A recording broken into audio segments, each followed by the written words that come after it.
kita lanjut ke materi. Marilah kita berdoa menurut agama dan keyakinan masing-masing. Berdoa, mulai. Selesai. Anak-anak, apakah kalian hari ini sudah absen? Kalau sudah, kita simak materi berikut ini. Anak-anak, minggu lalu kalian sudah belajar tema 1, subtema 3, hidup rukun di sekolah. Sekarang kalian akan belajar tema 1, subtema 4, hidup rukun di masyarakat. Sebelum kalian menginjak materi berikutnya, Bu Guru akan menjelaskan KD-KD yang akan kita pelajari. PPKN, KD 3.1, mengidentifikasi hubungan antara simbol dan sila-sila Pancasila dalam lambang negara Garuda Pancasila. Bahasa Indonesia, KD 3.1, merinci ungkapan, ajakan, perintah, dan penolakan yang terdapat dalam teks cerita atau lagu yang menggambarkan sikap hidup rukun. Matematika, KD 3.3, menjelaskan dan melakukan penjumlahan dan pengurangan bilangan yang melibatkan bilangan cacah sampai dengan 999 dalam kehidupan sehari-hari, serta mengaitkan penjumlahan dan pengurangan. SBDP, KD 3.4, mengenal pengolahan bahan alam dan bahan buatan dalam berkarya.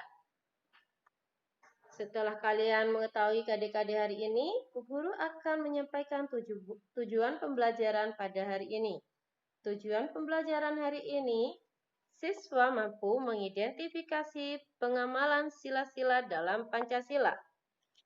Siswa mampu membuat kalimat penolakan dengan tepat. Siswa mampu melakukan penjumlahan bersusun pendek dan bersusun panjang dengan tepat. Siswa mampu membuat hasil karya dari bahan alam dengan tepat. Nah, kita akan lanjut ke materi ya. Jenis kalimat bermacam-macam. Salah satunya adalah kalimat penolakan. Penolakan berhubungan dengan ajakan seseorang. Kalimat penolakan hendaknya diucapkan dengan santun. Kalimat penolakan ditandai dengan kata maaf dan tidak. Coba perhatikan gambar berikut. Nah, di situ ada Udin sedang membuang sampah ya. Udin selalu menjaga kebersihan. Sampah-sampah yang berserakan dibuang di tempat sampah. Sebaliknya, Badu tidak menjaga kebersihan rumah. Nah, di situ ada gambar Udin dan Badu. Badu membuang sampah ke dalam got. Din, buang saja sampahmu ke dalam got dekat rumah, ajak Badu kepada Udin. Tidak mau ah, nanti air got menjadi tergenang dan bau, jawab Udin. Badu menyadari bahwa perbuatannya tidak baik. Ia minta maaf kepada Udin. Badu juga berterima kasih kepada Udin karena sudah mengingatkan agar tidak membuang sampah sembarangan. Udin menolak ajakan Badu untuk membuang sampah ke got. Sebutkan penolakan Udin tersebut. Ayo siapa yang bisa? Ya, betul. Tidak mau ah, nanti got menjadi tergenang dan bau. Nah, pernahkah kamu menolak ajakan temanmu? Pastinya pernah ya. Kita sudah mempelajari contoh kalimat penolakan. Penolakan juga sering diucapkan dalam percakapan sehari-hari. Penolakan yang baik dapat menjaga kerukunan. Sikap tidak rukun dapat menimbulkan perselisihan dan pertengkaran. Nah, siapa di sini yang pernah bertengkar? Semoga kalian tidak pernah bertengkar ya. Berikut contoh perilaku yang mencerminkan pengamalan sila dalam Pancasila dalam kehidupan bermasyarakat. Nah, kalian lihat gambar nomor 1. Itu ada gambar apa anak? Ya, orang beragama. Itu merupakan pengamalan Pancasila. Sila keberapa? Ya, sila ke-1. Kemudian gambar kedua itu ada anak-anak yang saling membantu. Itu merupakan pengamalan Pancasila. Sila keberapa anak-anak? Bagus, sila kedua. Kemudian yang gambar nomor 3 itu ada orang-orang yang sedang bekerja sama membersihkan sungai ya. Itu merupakan pengamalan Pancasila. Sila keberapa? Ya, bagus, sila ke-3. Kemudian Itu yang keempat itu ada orang-orang yang sedang bermusyawarah, merupakan pengamalan Pancasila sila keberapa? Ya, bagus, sila keempat. Kemudian yang terakhir, ada orang-orang yang sedang membagikan sembako, itu merupakan pengamalan Pancasila sila keberapa? Bagus, 5. Nah, sekarang kita akan belajar matematika ya. Udin dan Mutiara membuat prakarya dari biji-bijian. Udin menggunakan biji-bijian hingga 239 butir, sedangkan Mutiara sebanyak 185 butir. Banyak biji-bijian dapat digambarkan dengan kubus satuan.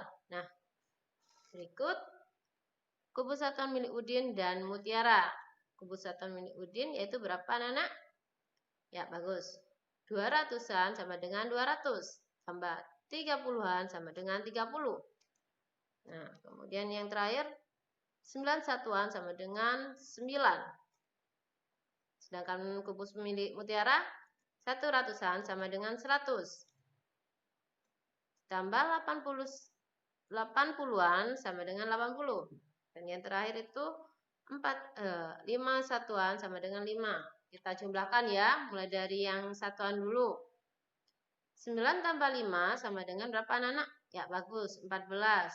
Karena ini satuan yang kita tulis adalah 4. Kita simpan yang 10 di puluhan. 10 ditambah 30 ditambah 80 sama dengan berapa, anak-anak? Ya, bagus, 120. Kita tulis 20 atau 2 ya di sana ya. Nah, yang 100 kita simpan di ratusan. 100 tambah 200 ditambah 100 sama dengan berapa, anak-anak? Ya, bagus, 400. Karena yang ditulis hanya depannya saja, jadi isinya berapa? Ya, bagus, 424. Nah, ini ada penjumlahan bersusun pendek dan bersusun panjang. Di situ kita lihat ya yang bersusun pendek dulu.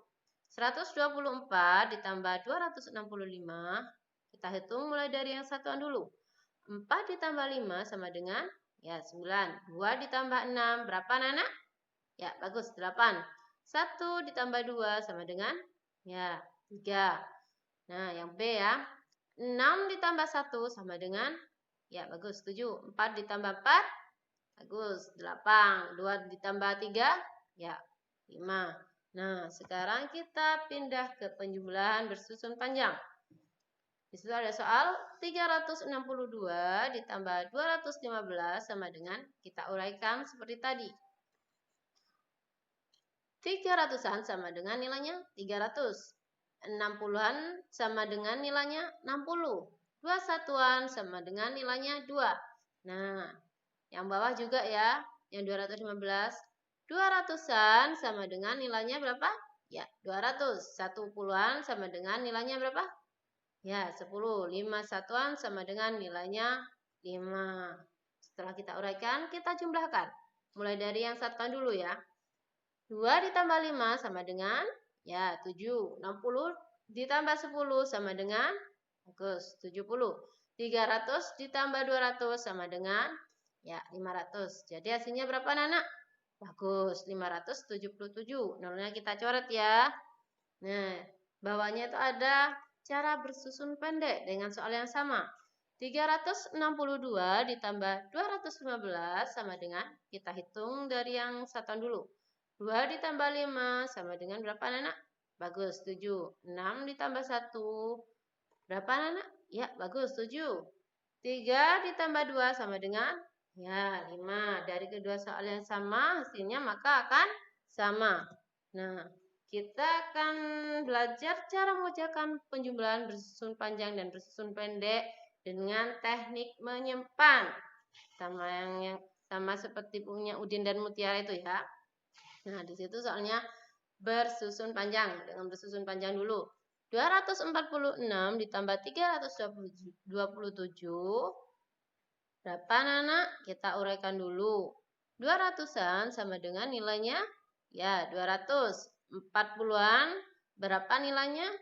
Ya, 40. 6 satuan. Berapa nilainya? 6. Nah, setelah itu 327. 300-an sama dengan nilainya 300. 20-an sama dengan nilainya 20. Nah, di situ ada 7 satuan sama dengan nilainya 7. Setelah itu kita jumlahkan. Mulai dari yang satuan dulu. Jangan lupa 6 ditambah 7 sama dengan berapa anak-anak? Ya, bagus. 13. Kita simpan 10 di puluhan. Nah, 10 ditambah 40 ditambah 20 sama dengan berapa anak-anak? Ya, 70. 200 tambah 300? Ya, 500. Jadi hasilnya berapa anak-anak? Ya, 573. Sekarang kita menjumlahkan bersusun pendek. Nah, di situ hanya sekedar soal ya. Bu Guru jelaskan. 246 ditambah 327 sama dengan, kita susun pendek ya. Kita mulai dari yang satuan dulu. 6 ditambah 7 sama dengan berapa anak? Ya, 3. Yang satu kita tulis di puluhan ya, disimpan di puluhan. 1 ditambah 4 ditambah 2 sama dengan, ya bagus, 7. 2 ditambah 3 sama dengan 5. Jadi hasilnya berapa anak? 573. Sama kan? Ya, sama. Nah, yuk kita lanjut ke